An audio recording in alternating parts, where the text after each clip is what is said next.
जैसे ही दृष्टि अखंड से हटके खंडित पर गई तो एकदम से क्रोध और बढ़ गया और क्रोध में बोले, ए मूर्ख जनक, धनुष किसने तोड़ा बता। जनक जी हाथ जोड़कर कुछ बोल नहीं पा रहे, घबरा गए, कांप गए। उसके बाद राजाओं की तरफ देख रहे हैं, बताओ किसने तोड़ा। जनक सब छिपे कोई दिख ही नहीं रहा, सामने कोई नहीं आ रहा। उसके बाद भगवान ने देखा कि सब दुखी है, सब परेशान, सबका दुख और संताप करने वाले मेरे राम ने आगे बढ़ के हाथ जोड़कर प्रणाम किया और बोले, महाराज नाथ शंभुधन और भंजनिहारा, नाथ शंभुधन भंजनिहारा, होई है कोविद दास तुम्हारा, होई है कोविद दास तुम्हारा। और कह दिया आपका कोई दासा ही होगा, हर किसी के बस की तो बात है नहीं धनुष तोड़ना, तो आपका कोई दासा ही होगा। और सुनो महाराज, आयसु काह कहिए के न मोही, आयसु काह कहिए के न मोही, सुन रिसाए बोले मोहि कोई, सुन रिसाए बोले महाराज आप क्यों अचानक क्रोध कर रहे हैं, आपका कोई दास ही होगा जिसने तोड़ा होगा, और जो आज्ञा हुआ आप मुझे बोलिए क्या करना है।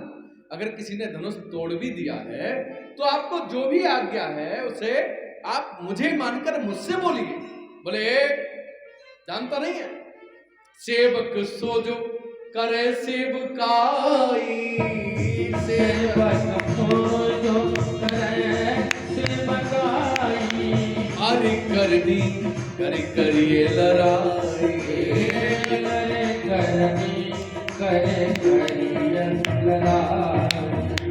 कह दिया सेवक वो होता जो सेवा करता है। अरे ये तो लड़ाई का काम किया किसी ने, मेरे देवादिदेव, मेरे गुरुदेव, मेरे इष्ट देव भगवान शिव का ध्वज तोड़ दिया। इतनी हिम्मत किसकी बड़ी, कौन है। बोले राम सुनो, सुनहु राम जय शिव धनु तोरा, सुनहु राम जो शिव धनु तोरा, सहस बाहु सम सूर्य कुमोरा, सहस बाहु सम सूर्य कुमोरा। हे राम सुनो, तुम कहते हो कि मुझे बताओ जिसने भी धनुष तोड़ा है। सुनो राम, उस सहस्त्रबाहु का पता है तुम्हें क्या हुआ। मैंने उसकी गर्दन काट दी, उसका वो पलट दिया, मैंने ये कर दिया, मैंने वो कर दिया। सहस्त्रबाहु की तरह उसका ऐसा हाल कर दूंगा। जिसने भी धनुष को तोड़ा है वो सहस्त्रबाहु की तरह कौन है, मेरा दुश्मन है, मैं उसे छोड़ूंगा नहीं। और फिर राजाओं की तरफ देखा, बोले अब तो ये तो कोई बताएंगे नहीं। राजाओं की तरफ देखा, ए राजाओं, सब हाथ जोड़ के लेट गए जमीन पे। जी महाराज बताएं, आदेश करें। बोले बताओ। सो बिल गाय बिहाई समाजा, सो बिल गाय बिहाई समाजा, नट मारे जय सब राजा, नट मारे जय सब राजा। कह दिया ए राजाओं, जिसने भी धनुष को तोड़ा है उसे तुरंत अभी इसी समय, इसी पल, इसी क्षण अपनी सभा से निकाल के मेरे सामने कर दो, नहीं तुम सबको मार दूंगा। जैसे ही ऐसी भाषा सुनी भगवान से लखन जी बोले, भैया थोड़ा सा ये तो बाबा मेरे मतलब का लगता है, मैं जरा कुछ बात कर लूं। बोले जाओ। लखन बड़े आगे, उनने को हो सकता है लखन से थोड़ा सा बात हो, समझ जाए, संभल जाए। लखन बोले क्यों महाराज, बड़ी गुस्सा हो रही है। बहुत धनु ही तोरी लड़काई, बहुत धनु तोरी लड़काई, कबहु न असर से इन गोसाई,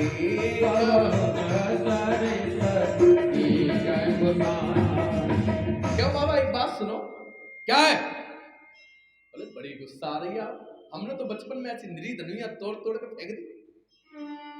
ऐसे लखन ने कहा जैसे हम लोग बचपन में तीर कमान बना लेते थे लकड़ी की, तोड़ तोड़ के फेंक दे, वही भाव से लखन ने कहा कि अरे हमने तो ऐसी निरी धनुइयां तोड़ तोड़ के फेंक दी, तब तो कभी आप क्रोध करने आए नहीं। बोले ये धनुइया बताता है, एकदम से क्रोध में आ गए, यही धन पर। बोले एक बात बताओ, आपसे कोई मतलब नहीं, आपका धनुष नहीं, आपके पास धनुष नहीं, ये राजा का धनुष, और ये सीधा साधा सब कार्यक्रम चल रहा है, इसमें आपने भंग रंग का भंग कर दिया, इससे क्या मतलब?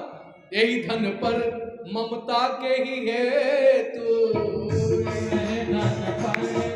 ममता के है तू, सुन रे साय कह रघुकुल के तू, सुन रे साय कह रघुकुल के, नट बालक काल बस बोलत तोहे न सवार, छन धनु ही समुद्र पुरार धनु विदित सकल संसार।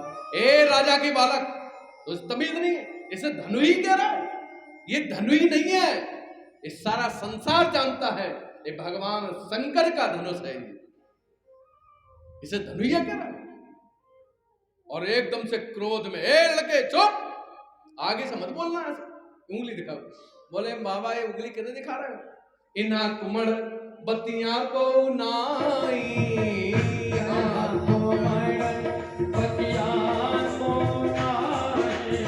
जे तरजनी देख डर जाई, मर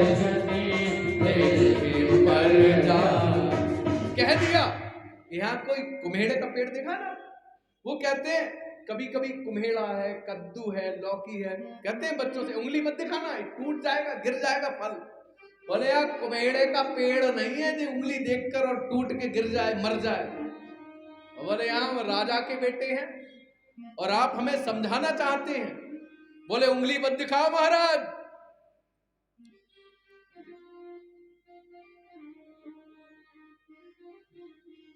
सुर महिसुर पृथ्वी के देवता और देवताओं को हम सम्मान करते हैं, प्रणाम करते हैं, लेकिन आप उंगली मत दिखाइए। और फिर बाद में जब और क्रोध में आ गए परशुराम जी, बोले एकदम फरसा उठाए। गोस्वामी जी इसके कई अर्थ हैं फरसे के, परसु के। परस मतलब धन से भी है। आगे आप अभी हम बताते हैं। सहस पाऊ भुज छेदने हारा,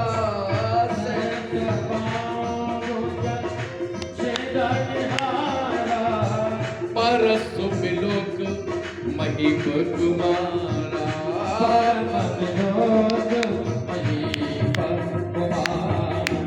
ए राजा के लड़के देख, मैंने 21 बार पृथ्वी को क्षत्रियों से जीत कर और दान कर दी। ये किसे सुना रहे हैं? लखन जी, राम जी पूरी सभा को सुना रहे हैं। मैंने देख कितना दान कर दिया। और दान की शक्ति तब तक रहती है जब तक हम दिखाएं नहीं।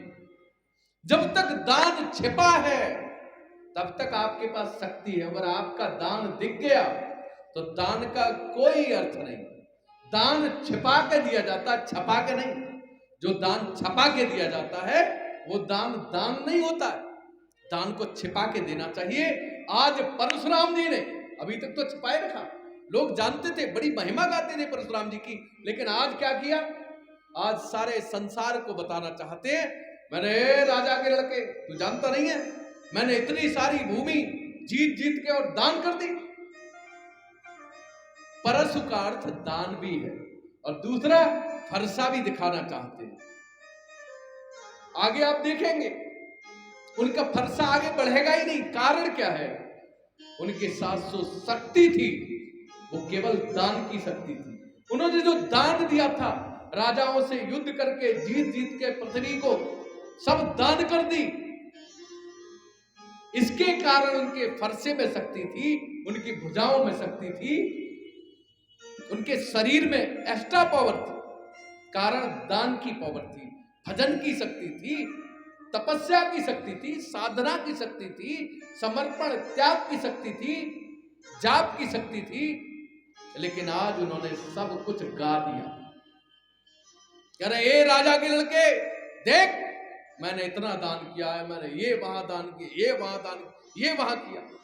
और जैसे ये चर्चा कर दी तो उनके शरीर की शक्ति नष्ट हो गई, और जो हाथों में शक्तियां थी, भुजाओं की शक्ति नष्ट हो गई, उसी समय खत्म हो गई। सुन कटु बचन कुठार सुधारा, सुन कटु बचन हाय हाय सब सभा पुकारा, हाय हाय सब सभा पुकारा। जैसे ही फरसा उठा के आगे बढ़े, अब फरसा पीछे से आगे आए, पीछे ही रहा, बड़ा ताकत लगाए, पूरी ताकत लगा दी और घबरा गए। अभी आज तक ऐसा हुआ नहीं, ये क्या हुआ? फरसा से मारना चाहते थे लखन की ओर, अब मार किस रहे? काल को।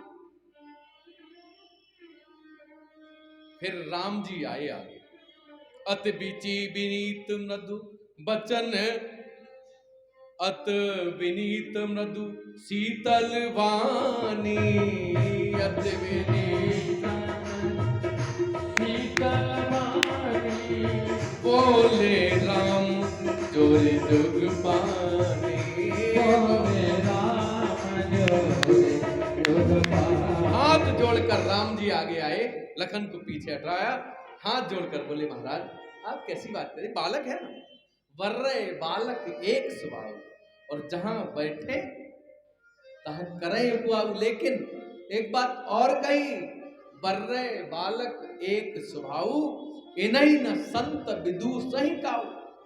महाराज अगर आप त्रिपुंड लगाए थे ना, त्रिपुंड लगाकर और जनेऊ है, हाथ में अस्त्र की जगह कर शास्त्र होता, तो यही बालक आपके चरणों में माथा रख के प्रणाम करता।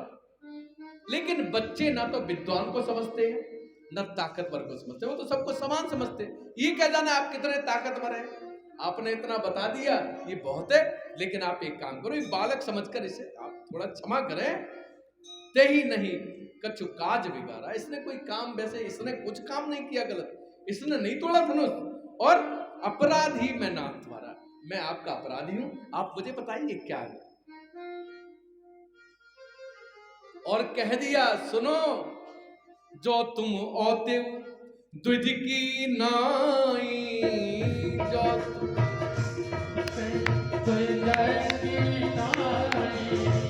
जो तुम औते मुनि की नाई, जो तुम औते मुनि की नाई, पद रज सिर शिशु भरत गोसाई,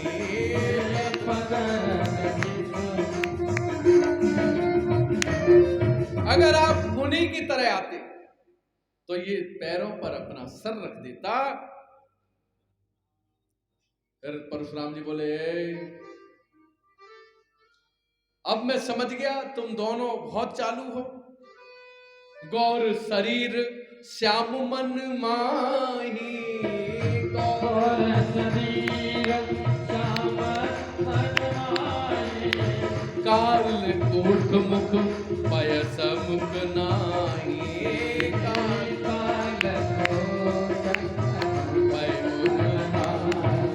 मैं समझ रहा हूं ये जो गोरा वाला लड़का है ना, छोटा भाई तुम्हारा, ये कालकूट है, ये इसके दांत जो है ना, ये दूध के नहीं है, इसके अंदर कूट कूट के विष भरा है, और वो ही बोल रहा है। और सुनो, मनु मलिन तन सुंदर कैसे, और विष रस भरा कनक जट जैसे, इसका शरीर जो है ना सोने के घड़े जैसा है, अंदर विष भरा है, मैं समझ रहा हूं। और बंधु कहीं कट सम्मत तोरे, तू छल विनय करस कर जोरे, तू मुझसे चल करके हाथ जोड़ के और मीठी मीठी बातें करता है, और वो मुझ पे विष बरसा रहा है। हसत देख नक सिख रिस व्यापी, राम तोर भ्राता बड़ पापी। लखन जी पीछे देखकर हंस कर रहे, मुस्कुरा रहे, और ज्यादा हंस रहे खिलखिला के। हाँ आप ठीक हो, आप ठीक कह रहे। और क्रोध बढ़ गया परशुराम जी का। फिर बाद में लखन जी फिर आगे आए बेहसे लखन कहा मन माही।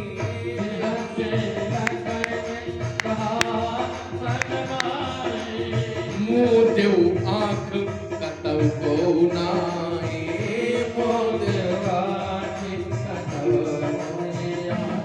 हे राम, इसे हटा दे अपने भाई को, उंगली दिखाकर हटाओ इसे, हटाओ इसे, नहीं तो मैं मार दूंगा इसे। बोले महाराज एक काम करो, दो प्रकार की बात बोल दी लखन ने। मुंह दे आंख कतौ को नहीं, आंख बंद कर लो, मैं क्या कोई दिखेगा ही नहीं तुम्हें। और गुस्सा आ गई। वे कहना चाहते हैं, वैराग्य के देवता है लखन, काल के प्रतीक भी है और धैर्यवान भी है। लखन जी कहना चाहते हैं जरा अंदर झांक कर तो देखो, तुम इतनी दूर से चीख रहे हो, चिल्ला रहे हो, कह रहे हो ऐसा वैसा धनुष नहीं है, भगवान शंकर का धनुष है, विशेष धनुष है। अरे तो जब ये विशेष धनुष है, इसे तोड़ने वाला भी तो कोई विशेष ही होगा।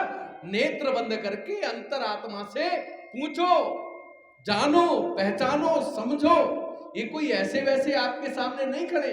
लखन जी समझाना चाहते हैं।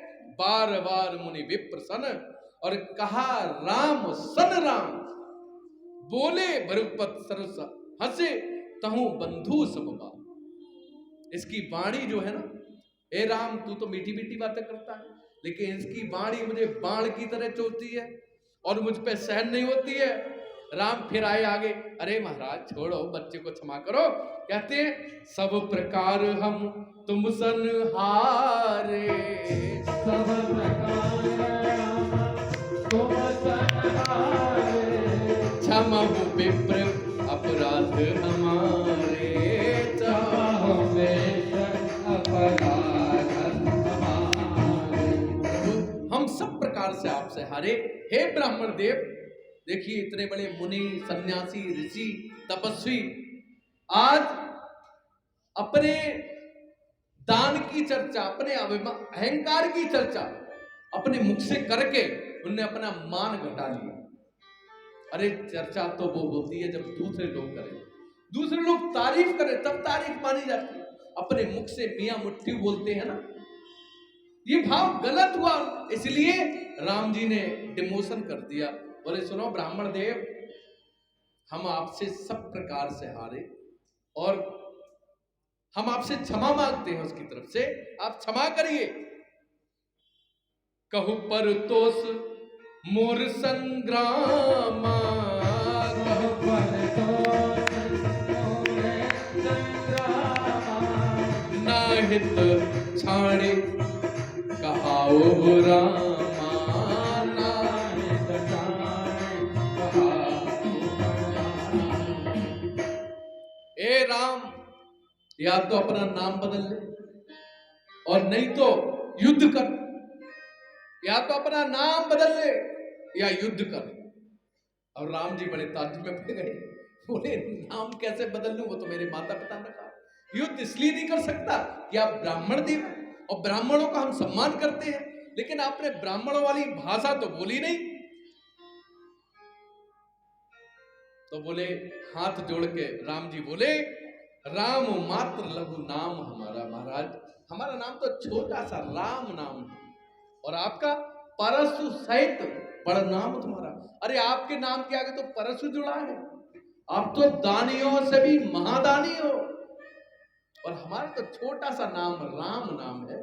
लेकिन आप इतना क्रोध क्यों कर रहे हो? हम छोटा सा नाम, हमें छोटा ही सा नाम रहने दो हमारा, अब हमें क्यों आप नाम बदलना चाहते हो? उसी समय भगवान के जो पक्ष स्थल से जो अंगोछा पड़ा था, अंग वस्त्र पड़ा था, वो उड़ गया। कैसे उड़ गया? तो यहाँ पर जो भृगु ऋषि ने, इन्हीं के पुरखे थे भृगु ऋषि, उन्होंने एक बार विष्णु भगवान के सीने पर लात मारी थी, उसका चिन्ह भगवान के यहाँ थोड़ा सा दिख गया। उन्हें ये लगा कि भृगु ऋषि ने जो लात मारी थी वो तो चिन्ह इनके सीने पर है, लग रहा है भगवान का अवतार है। समझ गए ये भगवान है पृथ्वी पर, हर कोई तो लड़ नहीं सकता ऐसा। ये हमें लग रहा है साक्षात विष्णु भगवान इस राम के रूप में अवतार लेकर आए। मोहनी सूरत है, भाव बदल गया थोड़ा थोड़ा। बोले अच्छा एक काम करो, मुझे लग रहा है तुम भगवान विष्णु के अवतार। अरे बोले नहीं नहीं, छोटा सा नाम राम है और मैं राम हूं, राजा दशरथ का बड़ा बेटा हूं। बोले नहीं, तुम सही से बताओ विष्णु के अवतार। अरे बोले नहीं, अरे महाराज कहां कहां कहते हैं हम, कहां चरण और कहां माथा, कहां आप माथा कहां हम चरण, हम तो आपके चरणों के दास है, सेवक है, हम कहां भगवान हो सकते हैं। अरे आप कैसी बड़ी बात कर रहे हैं। बोले एक काम करो, मुझे परीक्षा दो। बोले परीक्षा, कैसी परीक्षा। बोले ये धनुष है भगवान विष्णु का, इस धनुष का पर बाण चला के दिखाओ, इसमें या तो मैं चला सकता हूं या भगवान विष्णु चला सकते हैं, उन्होंने मुझे दिया है। बोले अच्छा।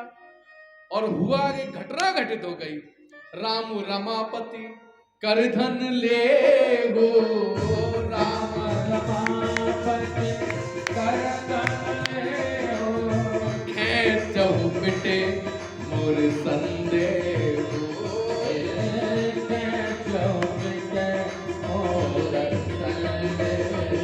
एक काम करो राम, इस धनुष को चला के दिखाओ। और जैसे उन्होंने कहा इसे चला के दिखाओ, घटना घटित हो गई। कौन सी घटना घटित हो गई। देत चाप आप ही चली गए, देत चाप आप ही चल गए, परशुराम मन विस्मय भयो, परशुराम मन विस्मय भयो। वो धनुष को हाथ से पकड़ना चाहा, जब तक धनुष निकल के भगवान के हाथ में चला गया। धनुष ने सोचा अभी अभी की तो घटना ही है। एक धनुष ऐड़ गया, अहंकार में उठ नहीं रहा था, हिल नहीं रहा था, भगवान ने उसे तोड़ दिया। कहीं ऐसा ना हो मेरा ही वो हाल हो जाए, इसलिए तुरंत अपने आप ही भगवान के हाथ में चला गया। एकदम घबरा गए परशुराम, कांप गए, ये क्या हुआ, ये कौन सी घटना हो गई। समझ गए ये भगवान ही है, लेकिन फिर भी संदेह रहा। क्रोध, सारे क्रोध क्या है, सारे पापों का मूल है क्रोध। क्रोध में व्यक्ति की सबसे पहले बुद्धि मारी जाती है। और कभी भी देखना, क्रोध संसार में किसी को भी हुआ, कभी किसी का भला नहीं हुआ। क्रोध में अगर आपने किसी को मार दिया तो वो तो मर गया, अगला जन्म ले लेगा, लेकिन आपको क्या हुआ, जेल। और जेल में चक्की तो अब नहीं चलती है, लेकिन वहां कष्ट तो होता ही है, मच्छरों में तो सोना ही पड़ता है, ताले में अंदर तो रहना ही पड़ता है, कितना भी पैसा दे दो, कुछ भी करो। तो अगर आपने किसी के ऊपर क्रोध किया तो भोगता कौन है, क्रोध करने वाला भोगता है।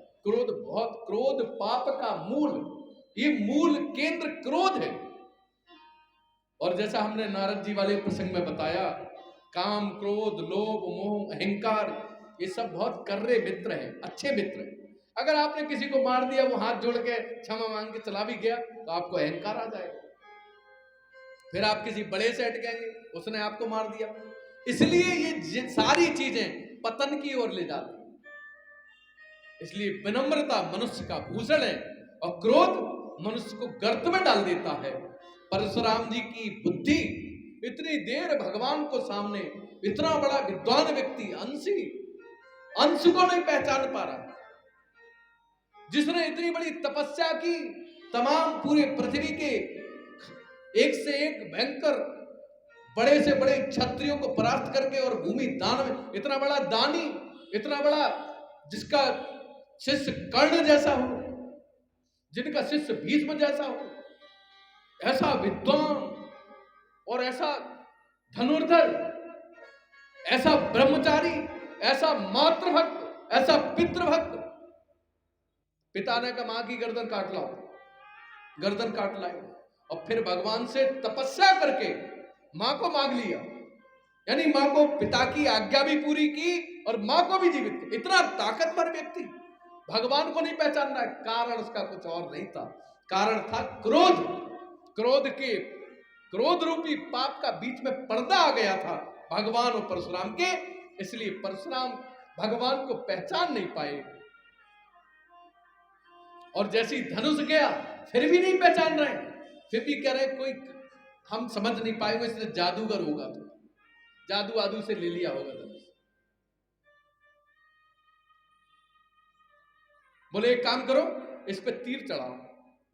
बोले गुरुदेव एक बात कहें। बोले हाँ, अगर तीर चढ़ गया तो उतरेगा नहीं। बोले चढ़ाओ तो चढ़ा के दिखाओ, जरा इसकी प्रत्यंता खींच के दिखाओ। अब भगवान ने कहा लो भैया आप जो कह रहे हैं, तीर चढ़ाया प्रत्यंता खींच ली। तो बोले अब तो तुम राम ही हो, और हाथ जोड़ के बड़ी वंदना की, बड़ी स्तुति की, बड़ा क्षमा प्रार्थना की। ये अपराध मेरे कैसे मिटेंगे, मैंने आपको बहुत बुरा भला बोला, मैंने आपको पहचाना नहीं, मुझे माफ कर दो। तो बोले अब वो तो सब ठीक है, आपको माफ कर दिया, सब ठीक है, लेकिन एक बात तो बताओ। बोले क्या, अब ये तीर कहां चलाऊं, ये तीर करूं क्या, इसे कहां चलाऊं। बोले महाराज मैंने पूरे जीवन भर मन से कोई अपराध नहीं किया, मन से तन से कभी अपराध नहीं किया। मैंने उन्हीं राजाओं से युद्ध किया जो पापी थे, जो कामी थे, जो क्रोधी थे, जो लोभी थे, जो संतों और भगवंत के भक्तों को सताते थे, परेशान करते थे। मैंने ठीक अच्छे लोगों से युद्ध नहीं किया, ना उन्हें मारा ना उन्हें सताया पूरे जीवन भर। अगर परशुराम जी ने सारे ऐसा ही रामायण वगैरह जो हमारे ग्रंथ हैं इन्हें तोड़ मरोड़ के, जिस समय हम गुलाम हुए अंग्रेजों के, मुगलों के, उस समय इन सारे ग्रंथों को आपने सुना होगा, नालंदा में लाखों पुस्तकें जला दी गई, वहां हमारे मूल ग्रंथ रखे थे। जिन्हें जिन्हें याद थी वो उन्होंने लिखी, और उन्हें लेखनी में भी, छापने में भी इन्हें दूषित किया गया, कहीं ना कहीं गड़बड़ किया गया। तो ये रामायण वगैरह इनमें भी कहीं ना कहीं, और फिर कथा सुनाते हैं तो जैसी मति रहती है, लेकिन कहीं भी परशुराम ने ठीक क्षत्रिय से युद्ध नहीं किया। उन्होंने कहते नहीं सब क्षत्रियों को मार दिया परशुराम ने, ऐसा नहीं किया। अगर ऐसा होता तो राजा जनक कैसे जीवित होते, दशरथ कैसे जीवित होते। चलो रावण ठीक है ब्राह्मण था, रावण का देश अलग था, क्षेत्र अलग था, तो इसलिए परशुराम ने सब क्षत्रियों को नहीं मारा। जो कामी क्रोधी ऐसे थे उनसे युद्ध किया। और इधर परशुरामी को जैसी पता चला, हाथ जोड़कर बोले प्रभु ये जो आप बाण चलाएंगे ना तो आप वहां चला दीजिए। कहां? बोले मेरे जितने भी मेरे जाने अनजाने में पाप हो गए, और मैंने जितने भी पुण्य किए हैं, पाप और पुण्य दोनों को नष्ट कर दो। बोले पुण्य क्यों नष्ट करना चाहते हैं?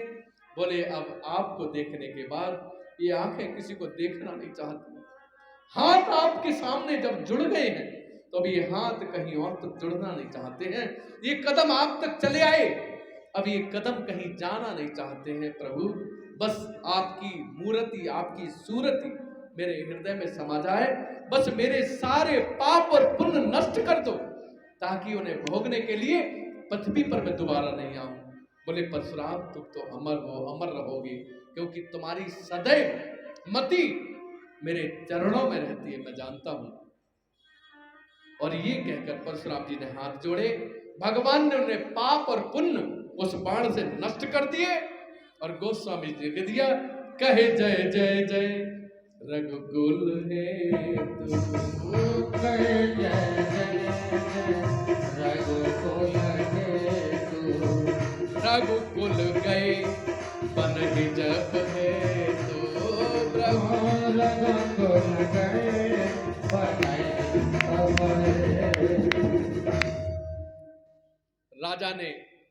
राजा से मुनि विश्वामित्र ने कहा महाराज टूटत ही धन भयो। परशुराम जी तो चले गए वहां से, राजा लोग भी वो चले गए। जब परशुराम कुछ नहीं कर पाए तो हम क्या करेंगे, धीरे धीरे निकल निकल के एक एक करके सब भाग गए राजा। इधर विश्वामित्र जी ने कहा महाराज टूटत ही धन भयो विभव, धनुष टूटते हुए आपका संकल्प तो पूरा हो गया, लेकिन हम ये चाहते हैं विधि विधान से बारात आए, बाकायदा विवाह होना चाहिए। तो बोले तो मुझे क्या करना है? बोले आपको करना है। क्या करना है? बोले आप 2 दूत भेजिए अवधपुरी, और महाराज को के साथ बारात बुलाइए और विधिवत विवाह किया जाए।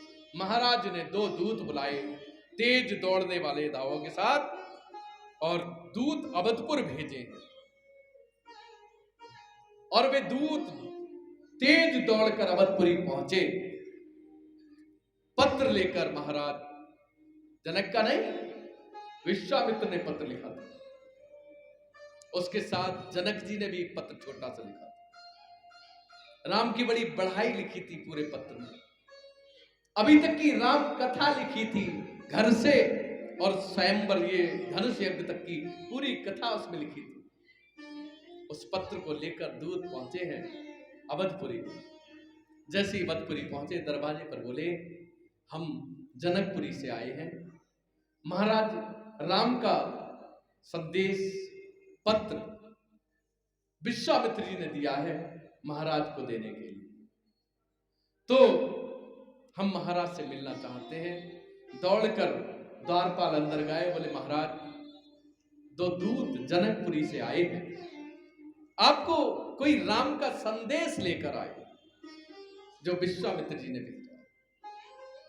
जैसे ही राम का नाम सुना, दशरथ की आंखों में खुशी के आंसू आ गए। दौड़कर दरवाजे पर पहुंचे, खुद पूरी सभा उठ के खड़ी हो गई, पीछे दौड़ निकली, क्या हुआ राजा को। दौड़कर दरवाजे पर पहुंचे, हाथ जोड़कर, और वे दोनों प्रणाम करने के लिए, चरणों में प्रणाम करने के लिए दूत, और हाथ पकड़कर लाए हैं। वशिष्ठ जी ने कहा, महाराज आप तो अपनी गद्दी पर बैठो। तब राजा अपनी सीट पर बैठे और बोले, भैया कहां से आए?